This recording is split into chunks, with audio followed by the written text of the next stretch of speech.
Hello दोस्तों, विजय maths में एक बार फिर से आपका स्वागत है। आज के इस वीडियो में हम दोस्तों देखने वाले हैं रीजनिंग के कुछ इंपॉर्टेंट क्वेश्चन जो कि कैलेंडर के चैप्टर से होने वाले हैं।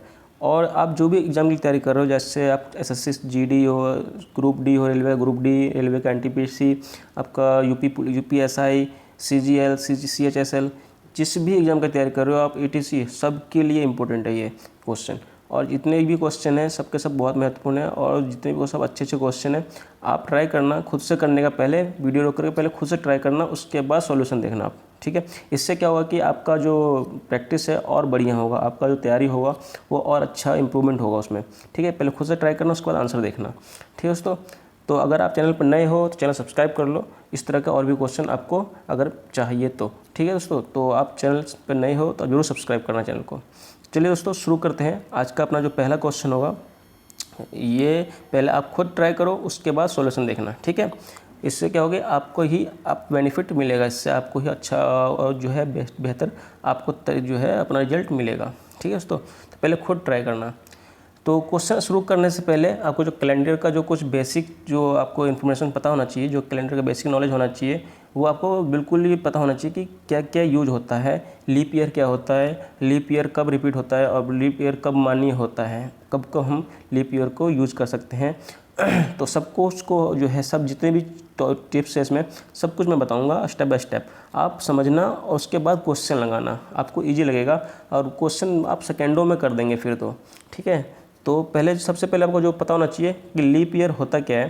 तो देखो दोस्तों, लीप ईयर जो है हर 4 वर्ष पे जो है रिपीट होता है, हर 4 वर्ष पे खुद को रिपीट करता है लीप ईयर्स। यानी कि जैसे 2000 में लीप ईयर है तो अब 2004 में लीप ईयर आएगा, फिर 2008 में लीप ईयर आएगा, फिर 2012 में लीप ईयर आएगा, ठीक है। और लीप ईयर का पता कैसे चलेगा कि हमारा ये वर्ष लीप ईयर है या नहीं है।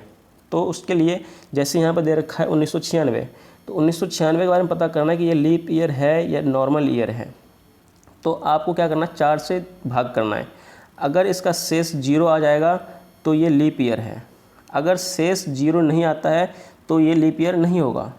इसके अलावा एक चीज़ और ध्यान रखना कि अगर किसी भी वर्ष के लास्ट में 2 0 हो, चाहे वो 2000 हो, 1900 हो, 1800 हो, 1000 हो, कोई भी वर्ष हो, लास्ट में अगर 2 0 है तो आपको 400 से भाग करके देखना है। किससे? 400 से। जैसे कि यहाँ पे दे रखा है 2000, अगर 2000 के बारे में हम पता करें कि लीप ईयर है या नॉर्मल ईयर है, तो आपको 400 से जैसे भाग करेंगे आप, तो ये जो है पूरी तरह से कट जाएगा, शेष 0 आ जाएगा, तो यह लीप ईयर है दोस्तों। इसलिए अगर आपको जैसे 1996 है इस तरीके से दे रखा हो तो आप 4 से डिवाइड करना, अगर लास्ट में 2 0 दे रखा हो किसी भी वर्ष के तो आप 400 से भाग करना, तब पता चलेगा कि वो लीप ईयर है या नहीं है। अगर शेष 0 आ जाता है तो लीप ईयर है, नहीं तो वो नॉर्मल ईयर है, ठीक है। तो इस तरीके से हम चेक कर सकते हैं कि कौन सा ईयर लीप ईयर है या नहीं है। इसके अलावा आपको क्या ध्यान रखना है कि लीप ईयर तभी मान्य होगा जब उस वर्ष में फरवरी माह को गिना जाएगा, क्योंकि कोई भी लीप ईयर है उसमें 366 दिन होता है, नॉर्मल ईयर में 365 दिन होता है। तो ये 366 क्यों हो जाता है 366? क्योंकि फरवरी माह में एक दिन जो है वो बढ़ जाता है, यानी कि जो 28 नॉर्मल दिन होता है, लेकिन लीप ईयर में क्या हो जाता है, ये 29 दिन हो जाता है। तो इसी के कारण जो है 366 दिन हो जाता है। तो लीप ईयर तभी मान्य होगा जब वो जो है फरवरी माह उस वर्ष में गिना जा रहा हो, लिया जा रहा हो, तभी वो वर्ष लीप ईयर्स मान्य होगा, ठीक है। और इसके अलावा फिर जैसे किसी वर्ष से अगर हम उसके अगले वर्ष में जा रहे हैं और दिन और महीना, यानी कि जो तारीख है वो और महीना जो है वो अगर समान है, तो हम नॉर्मल ईयर में 1 प्लस करते हैं और लीप ईयर्स में 2 प्लस करते हैं। जैसे एक उदाहरण लेके देखते हैं, जैसे यहाँ पे दे रखा है 26 जनवरी 1996। अब हमें पता करना है 26 जनवरी 1997 के बारे में, यानी कि 26 जनवरी 1996 को दे रखा है शुक्रवार। एक उदाहरण बता रहा हूँ मैं, और हमें पता करना है 26 जनवरी 1997, यानी कि 1 वर्ष आगे का पता करना है कि इसी दिन को, इसी महीने को कौन सा दिन होगा, ठीक है। तो क्या करेंगे, अगर ये नॉर्मल ईयर होगा तो हम +1 करते, अगर ये लीप ईयर है तो +2 करेंगे, ठीक है। तो हमें जो है अगले वर्ष का दिन निकल जाएगा इसी तारीख का और इसी महीने का। जैसे शुक्रवार है और 1996 क्या है, एक लीप ईयर है। अगर 4 से इसको भाग करेंगे हम तो ये पूरी तरह से कट जाएगा, 0 शेष आएगा। तो ये क्या है, एक लीप ईयर है। तो शुक्रवार में हम 2 प्लस करेंगे, तो शुक्रवार, शनिवार, रविवार, यानी कि संडे होगा आपका 26 जनवरी 1997 को। ठीक है, तो इसका भी ध्यान रखना कि अगर सेम तारीख और सेम महीना हो और अगले वर्ष में जा रहे हैं हम, तो लीप ईयर्स होने पे 1 प्लस करते हैं और नॉर्मल ईयर होने पे 2 प्लस करते हैं। ध्यान रखना, फिर से कह रहा हूँ कि अगर फरवरी गिना जा रहा है तभी वो लीप ईयर्स में हम 2 प्लस करेंगे, अन्यथा 1 ही प्लस करेंगे। जैसे कि 26 जनवरी से ले रहे हैं हम, यानी कि फरवरी भी बीच में आएगा, तो और ये एक लीप ईयर है, तभी हम 2 प्लस करे हैं। अगर यही जो है फरवरी के बाद मार्च से पूछता, 26 मार्च को यह दिन है और 26 मार्च 1997 को कौन सा दिन होता, तो हम क्या करते हैं, सिर्फ 1 प्लस करते हैं, क्योंकि वो लीप ईयर काउंट नहीं होगा, क्योंकि फरवरी हमें लिए ही नहीं है, मार्च से ले रहे हैं इसीलिए। तो ध्यान रखना, लीप ईयर तभी मान्य होगा जब फरवरी लिया जा रहा हो। ठीक है, और इसके अलावा मैं बता दिया कि हर वर्ष 4 वर्ष पे लीप ईयर जो है रिपीट करता है। तो इस सब का आप खास ध्यान रखना, तो आप ये जो क्वेश्चन है इजीली लगा पाओगे। ठीक है, तो चलिए क्वेश्चन देखते हैं, क्वेश्चन में क्या कह रहा है, पर्सन क्या कह रहा है इसमें। तो सबसे पहले पर्सन को बहुत ध्यान से पढ़ना है। सबसे पहला काम होता है कि पर्सन को बहुत ध्यान से पढ़ना होता है, समझना होता है, उसके बाद सॉल्यूशन करना होता है उसका। ठीक है, तो क्वेश्चन कह रहा है कि वर्ष 1996 को गणतंत्र दिवस शुक्रवार को मनाया जाता है। ठीक है, 2000 में स्वतंत्रता दिवस कब मनाया जाएगा, तो इसके लिए आपको पता होना चाहिए गणतंत्र दिवस कब मनाया जाता है और स्वतंत्रता दिवस कब मनाया जाता है। तो गणतंत्र दिवस जो है वो मनाया जाता है 26 जनवरी को। ठीक है, तो 26 जनवरी 1996 को कह रहा है कि शुक्रवार है। अब बताना है हमें 15 अगस्त, क्योंकि आपका जो स्वतंत्रता दिवस है वो अगस्त में मनाया जाता है। 15 अगस्त 2000 को कौन सा दिन होगा यह बताना है। ठीक है, इसका आंसर बताना है हमें। तो अब करेंगे कैसे इसको, तो अब देखो 26 जनवरी से 1997 से जाना है हमें 2000 तक, 1996 से जाना है 2000 में। तो हम 26 जनवरी 2000 का निकाल लेंगे पहले कि वहाँ पे कौन सा दिन होगा। 26 जनवरी 2000 को कौन सा दिन होगा ये पहले पता कर लेंगे, फिर हम 15 अगस्त 2000 तक पता कर ही लेंगे। ठीक है, इसको कैसे पता करना है, क्योंकि 26 जनवरी 1996 एक लीप ईयर्स है, तो सबसे पहले हम 2 प्लस करेंगे। ठीक है, फिर 1996 से हम 1997 पहुँच गए, अब हम 2 प्लस कर दिया। अब 1997 से 1998 पे जाएंगे, क्योंकि 1 प्लस करेंगे, क्योंकि 1997 लीप ईयर नहीं है। फिर 1998 से 1999 पे जाएंगे, तो फिर 1 प्लस करेंगे, हम 1999 पे आ गए। फिर 1999 पे 2000 पे जाएंगे, तो फिर 1 प्लस कर देंगे।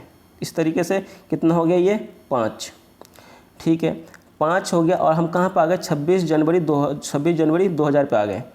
तो अब जो शुक्रवार में अगर 5 हम जोड़ दें या फिर शुक्रवार में से 2 घटा दें, तो हम कौन सा दिन पे जाएंगे, तो शुक्रवार में अगर 5 जोड़ देते हैं हम, तो शुक्रवार के बाद शनिवार, रविवार, सोमवार, मंगलवार, बुधवार, यानी कि बुधवार पे हम आ गए। 26 जनवरी 2000 को बुधवार है। तो अब बताना है 15 अगस्त 2000 को कौन सा दिन होगा। तो आप या तो 5 इसमें प्लस करके पता कर लिए, या फिर 2 माइनस कर देंगे शुक्रवार में से, तो भी हमें बुधवार ही आता। ठीक है, तो हम दोनों में से कोई भी ऑप्शन कर सकते हैं। अब हमें जो है, जैसे हम कितने भागे थे, 26 जनवरी 2000 पर आ चुके हैं हम, जो कि बुधवार है। बताना है हमें 15 अगस्त के बारे में बताना है, 2000 में ही 15 अगस्त को कौन सा दिन होगा। तो सबसे पहले देखो कि आप अब जनवरी में कितने दिन रह गए, 26 जनवरी तक तो आ चुके हैं हम, तो जनवरी में रह गए कितने दिन, 5। फिर जनवरी के बाद फरवरी, क्योंकि 2000 एक लीप ईयर है, इसलिए फरवरी में कितने दिन होगा, 29। फिर फरवरी के बाद मार्च में होगा 31, फिर अप्रैल में 30, मई में फिर 31, जून में 30, फिर जुलाई में 31, फिर अगस्त में 15 अगस्त को ले रहे हैं ना हम, तो अगस्त में हम 15 ही लेंगे, क्योंकि हमें 15 अगस्त तक ही बताना है। इस सब को अगर हम जोड़ते हैं तो कितना होता है, 9 और 5 14, 15, 16, 17 और 17 और 5 22, 2 बचा हासिल 2 और 2 4, 3 7, 3 10, 3 13, 3 16, 3 19 और 1 20, यानी कि 200 बचा। 200 को अगर हम 7 से भाग कर देंगे तो हमें शेष कितना बचेगा? तो अगर 202 को अगर हम 7 से अगर डिवाइड कर देंगे तो शेष हमें जो बचेगा वही हम बुधवार में प्लस कर देंगे, तो हमारा जो है आंसर आ जाएगा। ठीक है, तो 7 दूनी 14, बच गया 6 और 2 62, 7 8 56 होता है, और बच गया कितना? शेष 6। आप सॉल्व करना, शेष कितना बचेगा? 6। बुधवार में अब 6 प्लस कर दो या फिर 1 माइनस कर दो, तो आंसर आ जाएगा मंगलवार। क्या आंसर आ जाएगा इसका? मंगलवार। इसका जो सही आंसर हो जाएगा मंडे। ऑप्शन ए इसका सही आंसर है। ठीक है, मंगलवार इज़ द राइट आंसर। तो आपको मैंने समझाया पूरा, इसलिए तो टाइम लगा है। बाकी अगर आपको जो है ये सब पता पहले से होगा तो आप बहुत इजीली फास्ट कर पाओगे। ठीक है, तो बताया इसलिए तो टाइम लगा है। ठीक है, ये बहुत जल्दी होने वाला, सेकंडों में क्वेश्चन हो जाता है आंसर। ठीक है, चलते हैं अगले क्वेश्चन पे। अगला प्रश्न जो है हमारा वो क्या कह रहा है? यदि किसी वर्ष में जो कि एक लीप वर्ष नहीं है, ध्यान दीजिएगा, लीप वर्ष नहीं है, 28 फरवरी को सोमवार है, तो आगामी 2 जनवरी को कौन सा दिन होगा? तो बताना है किसी लीप ईयर में जो है 28 फरवरी को सोमवार है, तो 2 जनवरी को क्या होगा, यानी कि अगले वर्ष के 2 जनवरी को क्या होगा, और वो जो है एक लीप वर्ष नहीं है। तो कैसे करेंगे हम? तो कोई भी वर्ष ले लो जो कि लीप वर्ष नहीं है, हमें उससे कोई मतलब नहीं है। ठीक है, तो 28 फरवरी को सोमवार है, तो हम जो है वर्ष जो है एक में 28 फरवरी को दे रखा सोमवार, तो हम जो है 2 जनवरी का निकाल सकते हैं कौन सा दिन हो सकता है। तो वर्ष जो जिस वर्ष में 28 फरवरी को सोमवार दे रखा है, उसी वर्ष में 2 जनवरी को कौन सा दिन होगा? तो कैसे निकालेंगे? तो फरवरी में जो है 28, ये 28 ले लो, प्लस जनवरी, पीछे वाला जो जनवरी है इसके, उसमें कितने दिन बच गए? 2 जनवरी तो हम तो ले ही चुके हैं, तो 2 माइनस कर देंगे। ऐसे जनवरी में 31 दिन होता है, 2 माइनस करके कितना दिन हो जाएगा आपका? 29 दिन। तो 28 और 29 को अगर हम जोड़ देते हैं तो कितना आ जाएगा? 17 का 7 हासिल 1 बचा 5। 7 से अगर डिवाइड करें तो शेष कितना बचेगा? 7 8 56, यानी कि 1 शेष बच रहा है। तो अगर हम सोमवार में +1 कर देंगे तो कितने पे आ जाएंगे? मंगलवार पे आ जाएंगे। तो मंडे पे आ गए हम, यानी कि मंगलवार पे आ गए। अब जो है वर्ष एक में ही है अभी हमें अगले वर्ष का, आगामी वर्ष के बारे में बताना है कि 2 जनवरी को कितने दिन होगा। तो अगले वर्ष को जो है सेकंड वर्ष का 2 जनवरी को कौन सा दिन होगा, कैसे पता करेंगे? तो पहले जनवरी का तो पता चल गया, 2 जनवरी को इतने पहले वर्ष में मंगलवार है, तो और अगले वर्ष का 2 जनवरी का बताना है, तो हम क्या कर देंगे? +1 कर देंगे। मंगलवार में अगर हम +1 कर देंगे तो कितना आ जाएगा? बुधवार। तो इसका सही आंसर हो जाएगा बुधवार। ठीक, ऑप्शन बी, क्योंकि ये एक लीप वर्ष नहीं है, यहाँ पर बोला गया है कि यह लीप वर्ष नहीं है, इसलिए हम 1 प्लस किए हैं, और बुधवार आंसर इसका सही हो जाएगा, ऑप्शन बी। अगला प्रश्न देखते हैं। अगला प्रश्न जो है वो क्या कह रहा है कि वर्ष के 5 मार्च को जो दिन होगा वही दिन उसी वर्ष में निम्न में से किस तिथि को होगा। तो बताने कि वर्ष की जो 5 मार्च में जो दिन होगा वही दिन जो है वर्ष के अगली तिथि में किस दिन होगा। तो इस क्वेश्चन को जो है आप ऑप्शन से कर सकते हैं। ठीक है, बाय ऑप्शन करना है इस क्वेश्चन को आंसर आपको। तो कैसे कर सकते हैं हम? जैसे हमें 5 मार्च से ऑप्शन 1 चेक करते हैं पहले। तो ऑप्शन 1 में दे रखा है 5 अगस्त, क्या दे रखा है? 5 अगस्त। तो हम 5 मार्च से 5 अगस्त तक जाएंगे, तो हमें कितना दिन जोड़ना होगा? तो कितने दिन जोड़ना होगा पहले देख लो। 5 मार्च में होता है 31 दिन, बच में से 5 मार्च तो ले ही चुके हैं, तो बच गया 26। फिर मार्च के बाद आता है अप्रैल। अप्रैल में कितना होता है? 30। मार्च का अप्रैल। फिर मई में कितना होता है? 31। फिर जून में होता है 30। फिर जुलाई में 31। फिर अगस्त में हमें 5 ही अगस्त तक लेना है, तो सिर्फ 5 लेंगे हम। तो सबको जोड़ देंगे, कितना हो जाएगा? 5 1 6 1 7 और 6 13, 3 हासिल 1 और 2 3 3 6 3 9 3 12 और 3 15, यानी कि 153। और 7 से अगर हम भाग करेंगे तो आप सुनेंगे 7 से भाग क्यों करते हम? क्योंकि हफ्ते में 7 दिन होता है, और 7 दिन के बाद फिर से एक नया हफ्ता, नया दिन फिर से शुरू रिपीट होता है 7 दिन पर रिपीट हो जाता है। इसलिए हम 7 से भाग करके हम शेष निकालते हैं, शेष कितना आएगा। तो इसको 7 से अगर भाग करेंगे तो शेष हमारे पास आ जाएगा 6।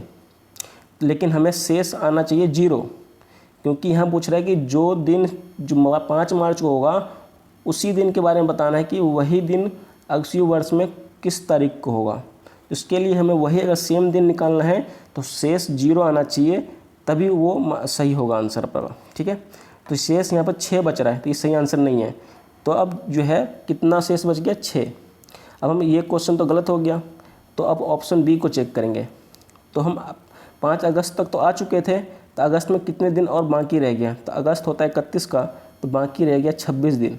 फिर अगस्त के बाद आता है, अगस्त के बाद सितंबर आता है, सितंबर में होता है 30 दिन, और उसके बाद आता है अक्टूबर, तो हमें 5 अक्टूबर तक ही लेना है। तो 5 अक्टूबर को 5 ले लेंगे इसमें से। तो 6 और 6 12, 5 17, बचा 1 और 2 3 और 3 6, यानी कि 67। और 67 को अगर हम 7 से भाग करेंगे तो कितना शेष बच जाएगा, 4 शेष बच रहा है इसमें। तो ये भी जो है आंसर नहीं होगा, ये भी गलत हो जाएगा। तो अब हम ऑप्शन सी को चेक करेंगे, शेष कितना आया, 4। तो अब हम 4 में, अब हम ऑप्शन सी चेक कर रहे हैं, तो 4 में हम ऐड करेंगे। जैसे 5 अक्टूबर तक आ चुके थे, 5 अक्टूबर के बाद कितने दिन शेष बच गया, तो अक्टूबर में होता है आपका 31 दिन, तो 31 दिन में अब शेष बच गया 26 दिन, सॉरी 26 और 4 31, 27 दिन बच रहा है इसमें। ठीक है, क्योंकि ये 30 दिन का होता है, तो ये 26 दिन ही होगा। तो 4 और 26 और 5 नवंबर का 5 लेंगे, तो कितना हो जाएगा टोटल, 6 4 10 और 5 11, बचा 1 2 1 3, 6 4 10 और 5 15, 35। अगर हम 35 को 7 से भाग करेंगे तो कितना आ जाएगा, शेष 0 आ जाएगा। तो इसका ये आंसर सही हो जाएगा आपका सी ऑप्शन, 5 नवंबर। 5 नवंबर इसका सही आंसर हो जाएगा। शेष 0 आ रहा है 5 नवंबर पे, तो यही आंसर सही हो जाएगा। ठीक है, उसका ऑप्शन सी सही आंसर है। अगला प्रश्न देखते हैं। अगला प्रश्न जो है वो क्या कह रहा है कि यदि 17 दिसंबर 1899 को शनिवार था तो 22 दिसंबर 1901 को कौन सा दिन होगा। सबसे ईजी क्वेश्चन है। तो 17 दिसंबर 1999 को अगर सोमवार था, शनिवार था, तो 22 दिसंबर 1901 को कौन सा दिन होगा, ये बताना है। तो सबसे पहले देखिए, आप जो 17 दिसंबर से आपको 22 दिसंबर 1901 तक जाना है, 1899 से 1901 तक जाना है। तो सबसे पहले हम 17 दिसंबर 1901 तक जाएंगे, क्योंकि यहाँ 17 दिसंबर का दे रखा है, तो हम 17 दिसंबर 1901 तक जाएंगे। पहले 22 दिसंबर तक अभी नहीं जाएंगे, पहले 17 दिसंबर 1901 पता कर लेंगे कितना दिन, कौन सा दिन है। उसके बाद फिर हम 22 दिसंबर 1901 को भी पता कर सकते हैं कौन सा दिन हो सकता है। तो 1999 क्या है, सबसे पहले देखना है कि 1899 जो है वो लीप वर्ष है या नहीं है। तो 1899 जो है एक लीप वर्ष नहीं है, एक सामान्य वर्ष है। तो क्या प्लस करेंगे, 1 प्लस करेंगे। कितने पे आ गए हम, 1899 के बाद 1900 पे आ गए हम, 17 दिसंबर 1900 पे आ गए। अब 1900 एक लीप वर्ष है या नहीं है, तो 400 से भाग करेंगे 1900 में, तो शेष 0 नहीं आता है। तो ये भी एक लीप वर्ष नहीं है, तो भी हम 1 ही प्लस करेंगे। तो अब हम कितने पे आ गए हैं, हम 2000 पे आ चुके हैं, 1901 पे आ चुके हैं। तो 1901 पर आ चुके हैं हम, और 1901 यानी कि 17 दिसंबर 1901 को कौन सा दिन होगा। तो ये दोनों को जोड़ देंगे तो 1 और 1 2 हो जाएगा। तो शनिवार में अगर हम 2 जोड़ेंगे तो कितना हो जाएगा, शनिवार के बाद रविवार और सोमवार, यानी कि 17 दिसंबर 1901 को क्या हो जाएगा, सोमवार, मंडे। ठीक है, तो अब बताना है कि 22 दिसंबर को बताना है हमें आंसर। 22 दिसंबर का आंसर देना है। यहाँ 17 दिसंबर निकला है, अब 22 दिसंबर को बताने के लिए हमें इसमें क्या करेंगे, 5 ऐड कर देंगे, या फिर 5 ऐड कर दो, या फिर 2 घटा दो सोमवार में से। तो सोमवार में से अगर 2 घटाएंगे हम, तो शनिवार पे ही आंसर आ जाएगा बी। आंसर क्या हो जाएगा, शनिवार। या फिर अब मंडे में 5, सोमवार में 5 जोड़ दो, सोमवार के बाद मंगलवार, बुधवार, बृहस्पतिवार, शुक्रवार, शनिवार, यानी कि शनिवार ही इसका सही आंसर हो जाएगा। ऑप्शन बी इसका सही आंसर है। 22 दिसंबर तक हमें जाना था 17 दिसंबर से, तो 5 ऐड कर देंगे या फिर 2 घटा देंगे, तो शनिवार इसका सही आंसर आ जाएगा। अगला प्रश्न देखते हैं। अगला प्रश्न जो है उसमें कह रहा है कि यदि माह का तीसरा दिन, ध्यान दीजिएगा, तीसरा दिन सोमवार है, निम्नलिखित में से उस माह का 21वां से 5वां दिन कौन सा होगा। यानी कि किसी भी माह में 1 से 3 तक ले चुका है, तो तीसरा दिन के बारे में बता रहा है कि सोमवार है। अब बताना है कि 21वें से 5वें दिन आगे, 21वें से आगे 5वें दिन बताना है, यानी कि टोटल 26वें दिन का बताना है। यानी कि 1 से वो 26वें दिन, यानी कि 26वें दिन का बताना है कि ये कौन सा दिन होगा। ठीक है, तो हम कैसे निकालेंगे, तो सबसे पहले 26 में से आप 3 माइनस कर दो। अगर 26 में से 3 माइनस कर देंगे तो आ जाएगा 23। अगर 7 से इसको भाग करते हैं हम तो शेष कितना आएगा, 2। शेष क्या आ रहा है, 2। तो हम जो है सोमवार में, जो सोमवार दे रखा है, सोमवार में हम 2 प्लस कर देंगे तो मंगलवार बुधवार। सही आंसर क्या हो जाएगा, बुधवार। इसका सी ऑप्शन सही आंसर है। तो इस तरीके से हम कर सकते हैं इसको भी ईजिली। ठीक है, तो 26 में से 3 माइनस क्यों किए, क्योंकि वो 1 से 3 तक तो आ ही चुका है। अब हमें 1 से 26 तक जाना है, तो हम 3 तक जब आ चुके हैं तो 3 को दोबारा हम क्यों लेंगे, इसलिए हम 3 को माइनस कर दिए 26 में से। तो हम जितना भी आएगा माइनस करके वो 7 से भाग करके हमें शेष निकाल लेना है, और जो शेष आएगा उसी को हम दिए गए दिन में प्लस कर देंगे। तो सोमवार दे रखा, सोमवार से मंगलवार बुधवार, 2 प्लस करने पे बुधवार आ जाएगा। इसका सही आंसर ऑप्शन सी। ठीक है, तो उम्मीद करता हूँ कि आपको सभी क्वेश्चन जो है समझ में आया होगा। और एक क्वेश्चन आपके लिए जिसका आंसर आपको कमेंट बॉक्स में देना है। क्वेश्चन क्या कह रहा है कि यदि किसी वर्ष 5 फरवरी को शुक्रवार है तो उसी वर्ष 10 अगस्त को कौन सा दिन होगा। क्वेश्चन थोड़ा सा अच्छा है। आपको इसमें जो है मैं एक टिप्स बताता हूँ, एक हिंट दे देता हूँ। लीप ईयर को लेकर भी चेक करना है और बिना लीप ईयर को भी लेकर चेक करना है। दोनों वर्ष लेकर के चेक करना, एक लीप ईयर एक बिना लीप ईयर का भी चेक करना है, क्योंकि इस क्वेश्चन में कहा नहीं गया है कि लीप ईयर है या नहीं है। इसलिए आपको दोनों लेकर चेक करना है, लीप ईयर भी लेकर चेक करना है और बिना लीप ईयर का भी चेक करना है, क्योंकि इसमें फरवरी काउंट हो रहा है, फरवरी लिया जा रहा है। इसीलिए आपको दोनों लेकर चेक करना पड़ेगा और आंसर उसी हिसाब से करना है। जो भी इसका सही आंसर है आप कमेंट बॉक्स में करना। मैं अगले जो रीजनिंग का क्लास होगा उसमें ये क्वेश्चन को ऐड कर लूँगा, उसमें बता दूँगा ये क्वेश्चन कैसे करना है। ठीक है, तो उम्मीद करता हूँ दोस्तों आपको सभी क्वेश्चन समझ में आया होगा, सेशन अच्छा लगा होगा। सेशन अगर अच्छा लगा तो आप एक लाइक कर देना, अपने दोस्तों को शेयर कर देना। अगर चैनल को अभी तक आपने सब्सक्राइब नहीं किया तो चैनल सब्सक्राइब कर लो इसी प्रकार के और भी क्वेश्चन करने के लिए। दोस्तों आज के लिए इतना ही, मिलते हैं अगले वीडियो में। तब तक के लिए जय हिंद, जय भारत।